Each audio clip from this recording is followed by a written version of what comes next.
हा सर्वांचा लाडका बैलगाडा शर्यत क्षेत्रातील देव, द्वादशम हिंद केसरी कोहिनूर बकासूर.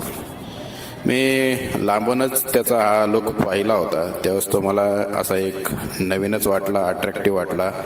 आणि नुकताच कोकणामध्ये ज्यावेळेस आपला सर्वांचा लाडका देव तिथं उपस्थित होता प्रमुख पाहुणा म्हणून, त्यावेळेस त्याच्या अवतीभोवती झालेली चाहत्यांची, त्याच्या भक्तांची ही गर्दी ही खरंच पाहण्यासारखी होती. आणि बैलगाडा शर्यत क्षेत्रात आजवर त्याची असलेली ती कीर्ती आणि त्याचे ते लाखो कोट्यावधी चाहते आणि त्यांचं त्याला कायमच प्रेम मिळत असतं.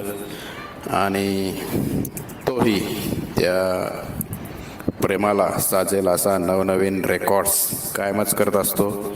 2025 हे तसं खऱ्या अर्थाने आपण पाहिलं तर 2025मध्ये पण बरेचसे त्याचे विक्रम आहेतच, पण 2025 थोडंसं कडेने पळण्यात गेलं, हरकत नाही.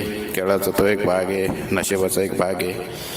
पण कडेने पळून पण अनेक त्याचे चांगले विजय आहेत. पुढील येणारं वर्ष 2026 हे नवीन वर्ष हे अधिक चांगल्या रीतीचं असावं आणि त्यानं आपल्या सर्वांना त्याचा असाच कृपा आशीर्वाद आपल्या सर्वांवरती असावा.